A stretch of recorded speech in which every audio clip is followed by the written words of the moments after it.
The information shared on this podcast is for educational and informational purposes only and is not intended as a substitute for professional medical advice, diagnosis, or treatment. Always seek the advice of your physician or qualified healthcare provider with any questions you may have regarding a medical condition. Never disregard professional medical advice or delay seeking care because of something you heard on this podcast. The views and opinions expressed by guests or hosts are their own and do not necessarily reflect the official policy or position of any affiliated organizations. Reliance on any information provided by this podcast is solely at your own risk.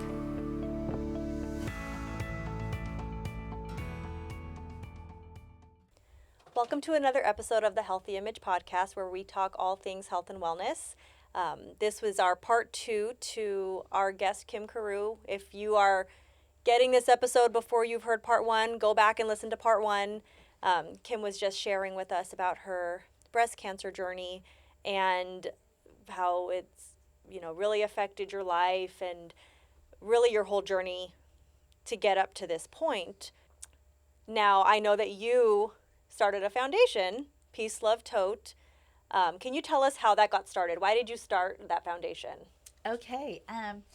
Well, after I was healed, a friend of mine came up to me, and, I'm a teacher at the time. And so she said someone at the district that she works with was diagnosed with breast cancer. And she lives alone, and she's by herself. She was a widow. And she said, "Can I have her call you?" I said, "Absolutely. Have her call me." So she called me, and she told me what kind she had. And she was going to start her treatments. And she said, "Well, what's that like?" Well, I told her about it. And it was funny because I went home that night and I thought, she needs some of these items that I didn't know that I needed. So I went to the store and I bought a solid colored tote bag. And I bought a little blanket. I bought something for her to drink out of, something for her to do while she was in treatment. I brought her some wipes to make sure, some sanitary things, just all kinds of little things that I wish I would have kept in the car, always wiping my hands, make sure I don't get sick, things like this. And my mouth was dry, so I got her something for dry mouth, just all kinds of things that nobody really mentioned. Yeah. And I asked my friend, after school, can you take me to meet her? I want to bring this to her. And she saw this and she goes, "You're going to give that to her?" I go, "Yeah, I'm going to give that to her." So we walked into her office and I gave her a hug and said I wanted to meet her. And I gave her this tote bag with all kinds of stuff in it. She goes, "What is this?" I go, "Well, let me tell you. These are the things I didn't know I needed." And I brought all these things out and I showed them to her. She's like, "Oh my gosh, thank you so much." And we kept in touch. And if she had a question about something, she felt she would call me and stuff. Then someone at my school had breast cancer. And so I'm going to do that again. So I did it again. And I did it maybe 4 or 5 times. But I was just spending my own money thinking maybe I could help somebody. Well, we were out to dinner one night with another couple that's a friend of mine. He went to the same high school as me. We were friends in high school, and then we kind of got reacquainted as adults later in life. And we were talking about it, and he told me that his mom had died of breast cancer. I said, "Oh, I'm so sorry to hear that." And I told him about these bags I was making for people. And he goes, "Kim, why don't you start a cancer foundation?" I go, "Well, what would I do?" Well, he had just sold his business and he wanted to donate a good sum to it to help me get started.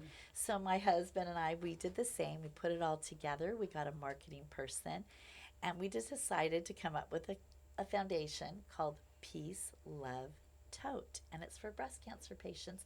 And they get things that nobody really talks about that you need to go through your treatments. And it'll be 8 years this coming February. Amazing. And I cannot get over how much joy it has brought me. And I go to all these events now. I bring them. People call me and say, "Oh, I know someone. We put it on social media. I have my website and things like that. But another thing that has come from it is all these people I meet with all these different kinds of breast cancers. If I get to know them and there's someone that likes to talk and they're social, I was taking notes on it. So if someone contacted me and said, I have this kind of breast cancer, said, would you like to talk to someone that went through the same that you're going through? And they're always like, yes, they want to see someone on the other side, not just anyone on the other side, but someone that went through the exact same treatments that they did. Yeah. And so that's another thing that we do. Just connect people We to. connect people, Yeah. and we get together in groups, and so many of these people have become such good friends of mine. And also too, I was a customer all the time at Brighton Collectibles near my house, and they do the power of pink. Yeah. And I never really knew about it. And the manager, ever since I started my foundation, she sets up my whole foundation in there, and they donate anything bought with the breast cancer charms or bracelets. They donate to my foundation too. Oh, wow. We're thankful for them because that's how we met you. Yes. Exactly, Absolutely. exactly. So every October I do that. The city of Chino Hills, where I live, they gave me an award for the unsung hero donated to my Wow. foundation. The 100 Women charity in the Inland Empire, they called me in. I told them about my foundation. They did a big donation. So I have been very, very fortunate to Well, have and I so bet many you- people. I bet you all these people that are donating have experience or, knew somebody because, they say 1 in 8 women will get a breast cancer diagnosis. So I know you said when you were diagnosed, you didn't know anybody. To know anyone. Now you know so many people, Oh but my gosh. but for the most part, not every time, but a lot of people know somebody who has been diagnosed with breast Absolutely. cancer. So, Yes.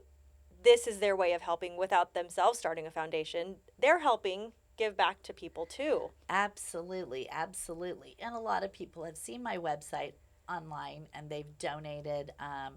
You can request a tote for someone, and I send it to them, mostly in Southern California. If it's local, I love to drop it off. So just because they can open the door and say, oh my gosh, and they have no hair and they're saying, okay, I'm going to be okay. Yes. And they see another person. Yeah. Yes. Yeah. And how did you decide what to put in the totes? I know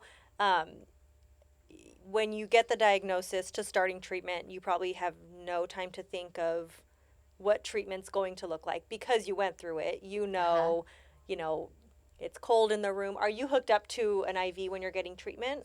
Absolutely. So you can't get up and go, you kind of need everything around you. So just from what your experience was, how did you decide what to put in the tote bag? All the things I wish I had with me or I had at the time.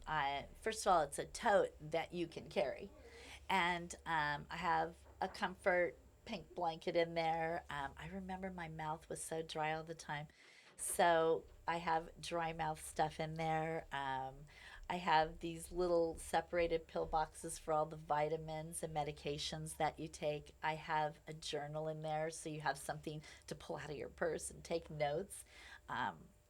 A calming coloring book with colored pencils. There's things to keep your hands clean, to keep in the car. There's Kleenex. There's just all kinds of things. There's Queasy Pops so that, if you're feeling nauseous, you have something to pop in your mouth.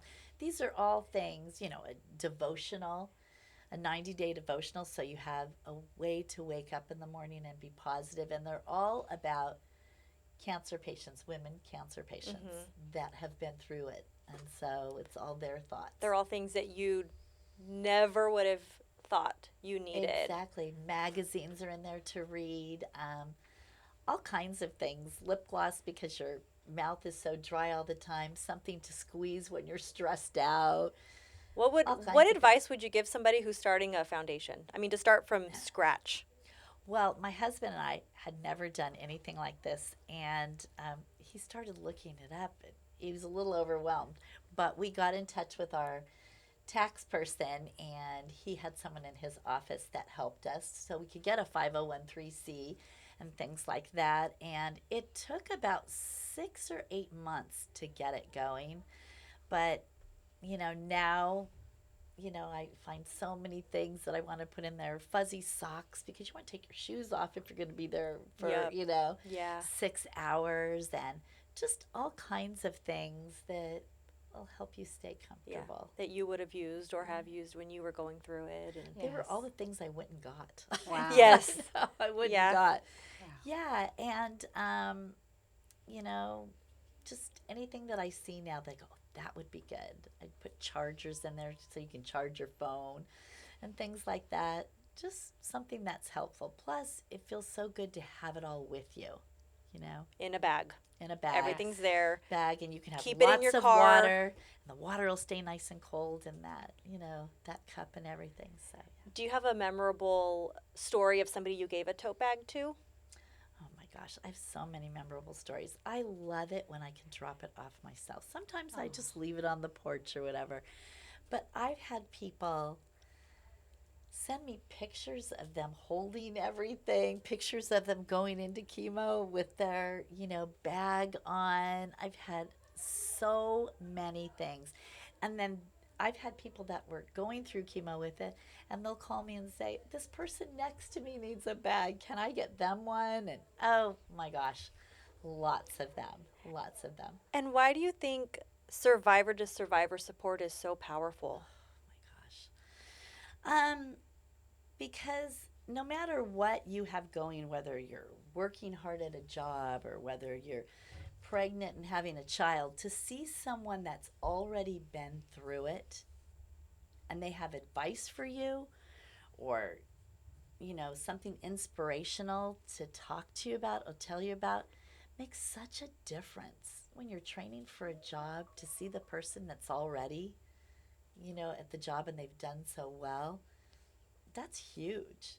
And being a teacher, I always started every year with this activity. It was called 10 Things to Know About Me, and I would use those Bitmojis and all that. But one of the things I put on there was, "I'm a breast cancer survivor." And all the kids would go, "What?" And they would tell me about their family members. And every year, I'd have about 3 or 4 students come to me for a tote for someone in Oh, their family. wow. And I know. And that made me feel so good that they thought it was so important. So I'd make them one and bring it to school and say, "Give it to them for me." Have them call if they want to call. There's people that were diagnosed, 5 years ago, 6 years ago when I started my foundation, that I still talk to all the time. And we get together for lunches and dinners, and I invite other people, maybe someone going through it right now, and the rest of us are done, Wow. Yeah, seeing somebody that's on the other side. Because when you're first diagnosed, like we were saying, it is scary. It's scary. Your mind goes to the worst places, and again, you don't know what to expect. Exactly. And you see somebody in front of you who has gone through it, who's doing great. It's a reminder to them, this is hard right now, but that's my goal. My goal is to get to how you are. Exactly. And, I participate on a board at City of Hope now. They wanted a few survivors on it because doctors and people that work there, they want to know, how do you feel about this? Or do you think this would feel good? Do you think this would be good to have at our location? Just things like that. And so I get some of the latest statistics, and I cannot believe that now and in the last 40 years, it has way moved up. 93.7% of people diagnosed with breast cancer survive it. And if you have a mammogram every year as you're supposed to, it's 99%. Wow. Because I know that when I got my mammogram, if I would not have read where it said my breast density was high, it said "see you next year." Mm-hmm. If I would have went with the location of the tumor, I might not have lived through it, because I would have had triple negative go through all my lymph nodes and all those things, because you couldn't feel it on the outside. Right. Wow. So, I really, really encourage that. And I found that when I was diagnosed, my sister, my mom, my cousins, all my friends are going, "God, when was the last time I had a mammogram? I better go get one." Yes. They all went and got one. because they were shocked that I was diagnosed and I had no lump that you could feel or see. Yeah. If you don't remember the last time you got your mammogram, you're due for a mammogram. Yes, Exactly. absolutely. And with these Absolutely. 3D ones, you know, there are a lot of people in my era that have gotten implants. And it's a little tougher to see, but now they have 3D ones that can Makes it check easier. them a little bit better, Absolutely. Absolutely. And it just goes to show the importance of these screening mammograms and making sure that you're following up. And truly, early detection does save life. It really does. It does. It does save lives. And the incredible work that you've done with Peace Love Tote, I am in complete admiration. How has it grown since you started it? Well, when it started, I had, you know, my website and I would talk to people. And that first year, I did my first Brighton Collectibles. And I had people, you know, fill out a deal with their, you know, email so I can email them, things like that. This October, oh my gosh, I think I have probably delivered close to 100 totes. Wow. Amazing. Close to 100 totes. I'm getting 2 or 3 notices a day. Every time I'm in Brighton, because we've had activities every week. We did a line dance, Let's Kick Cancer. Yes. Did Oh, that in cute. Brighton, yeah. Yeah, and next week we're doing Survivor Week and things like that. People come in and, oh, I know someone, and can I give you their number? Can I do this and that? And it brings me so much joy. I feel like this brought me a purpose in life. And I mean, I always felt like I had purpose. My kids, I just, you know, spend so much time with them and, you know, my family and everything. But I just love that I feel like I have a purpose. And when I get a phone call on my phone and it has a B, which means business call, I know that it's someone regarding the foundation Yes. And through that number. it's something that you've created meaning for yourself through this journey and to share with others and in a way to give back. Exactly. I think that's so important. You know, what has been the most rewarding part of the journey and also what has been the most challenging part? The most challenging part was when I worked. I worked full time and I would come home and I wanted to get these totes out faster. You know, I send them through my husband if they're being shipped and he does it and I'd load up his car and do all that. It was such a challenge. And when I was trying to decide if it was time to retire, this is probably what brought me to my final decision. I wanted to put more into it. And now I'm going to be doing fundraisers and walks and all those kinds of things Wow. because I really couldn't do it before. And so I'm participating in that council at City of Hope, which I couldn't do when I worked because the meetings were from 12 to 2 once a month and I worked. So, and now I've gotten so much more open with it. I was in Trader Joe's the other day and I saw this woman that had a cap on with the pink ribbon. And I walked over to her, I tapped her shoulder, and I said, "Are you going through breast cancer?" She goes, "Yes." I said, "Well, I did it 10 years ago." And she gave me this big hug. I brought her tote.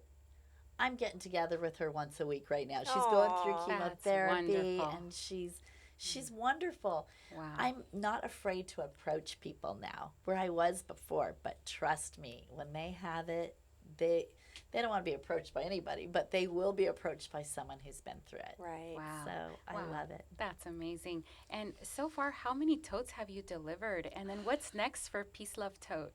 You know, that's a really good question. I have delivered hundreds. I think I'm in thousands now. And it's gone great. But I really want to start doing more activities.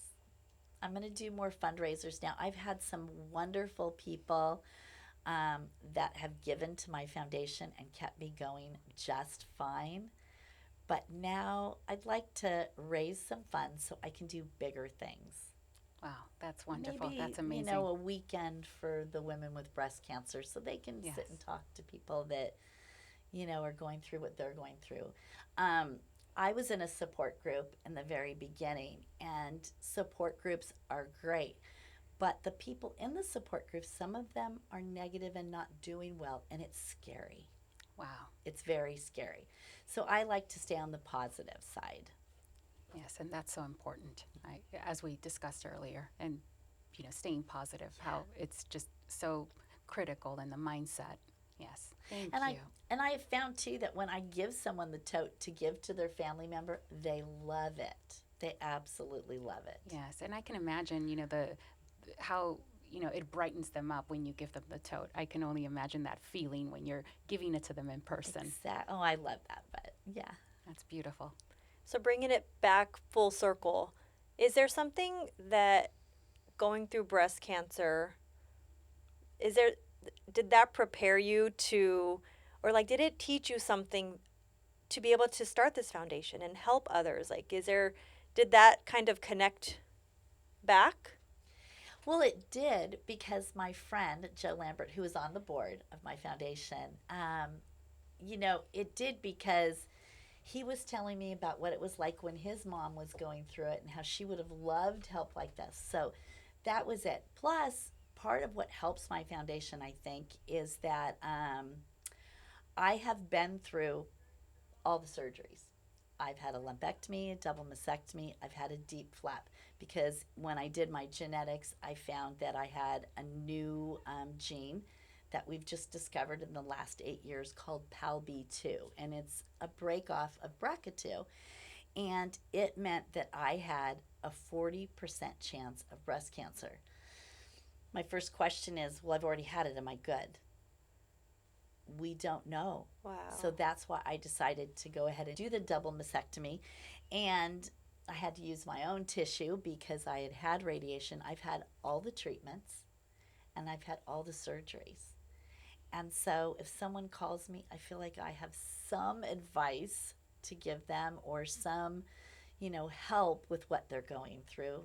I'm on the other side and I've gotten through it all. Yeah. And I'm a better person because of it. It's made me so grateful. So would you say that's the biggest lesson cancer taught you about life? It did.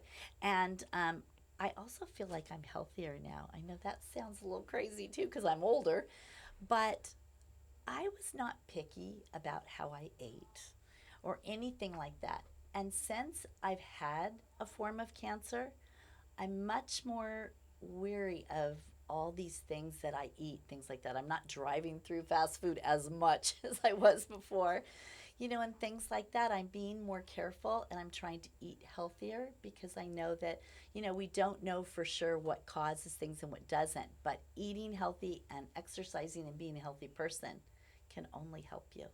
Yeah. Yes. Definitely. What would you tell somebody who was newly diagnosed with cancer, and what would you tell their family as a way to support them? Gosh, that's a good question. If somebody was just diagnosed and they needed to talk to someone, they are free to call me. Look up my website and you can call me, and I'd love to talk to you. I would probably try to keep them positive. I mean, of course, it's normal to just, fall to your knees and just say, oh my gosh, I never thought I'd go through this. But I feel like I'm a better person since then. So this, I hate to say this, but sometimes I think it was a gift. And I was Wow. able to help other people. And there was a reason for it. It gave me a purpose in life. I'm retired. My children are adults. I do have a grandson already. I want more, but I do have a grandson. And it's given me a purpose every single day. I'm not just sitting around, and my circle of friends has gotten bigger and a lot more people with breast cancer. And I'm loving hearing how positive things have turned out in the last 25, 30 years. Things Yeah. have gotten a lot better. Yeah. Yes. And hopefully they continue to get better, just keep evolving. And Yeah. how can people support or get involved with Peace Love Tote? Well, my foundation is peacelovetote.org. There's a donation on there. In the next 6 months or so, I'm starting some fundraisers, so I'd love for people to come and see us. If there's anything they need for someone else, or if someone that's had breast cancer can think of something that helped them, please let me know so I can add it to my tote. I love suggestions all the time. Yeah, that's amazing. And It's been really great to hear your story, and it's been such a positive story that I'm sure didn't feel that way when you were first diagnosed, and to see, I'm sure, how far you've come physically and mentally from diagnosis day to now. I can't even imagine. I cannot imagine either. If I could have seen myself 10 years later, it would have been a breeze. But I had some tough days. And, everybody handles things differently. For me, I needed to work. I needed to still go to my son's football games. And University of Oregon did something very nice to me, too, for breast cancer awareness. When you play college football, you don't get to keep your jerseys till after you graduate. Oh. Then you can buy them back. And Nike, who supports them, when my son was still playing, they gave me his breast cancer awareness jersey to wear. Wow. And they mentioned me. So, Wow. yeah. People that I would have never guessed have been or my city, everybody has been so nice to me over all of this. So, And what final message do you want listeners to take away from your story? Well, if you do come down with breast cancer and you are diagnosed, be positive, because the survival rate is so much better, and there's ways that you can grow as a person going through a tough challenge, and you can help other people. Yeah. Going through a challenge and getting through it is just heaven to me. Yeah. And if you were diagnosed and are having trouble pulling yourself out of the hole or just looking for support, again, you can find Kim Carew at peacelovetote.org. Message her. She'd love to be a great support if you're in need of one. Well, thank you so much. This has been amazing. This has been amazing. Yes. Thank you. We'll have to bring you back. We'll have to find more things to talk about. I could talk to you. Absolutely. I could talk to you for hours, I feel like. Yes. I think Same yeah. You here. guys were wonderful. Yeah. Thank you so much. We love your energy. You're so positive. You radiate so much hope and joy, and I love it. Thank you. It's been a true honor to meet with you and speak with you. Thank you. Thank you so much. And thank you for tuning in to the Healthy Image podcast, where we talk all things health and wellness. Make sure to like and subscribe or share with a friend who might find this helpful. And as always, stay curious, stay engaged, and stay healthy. Bye.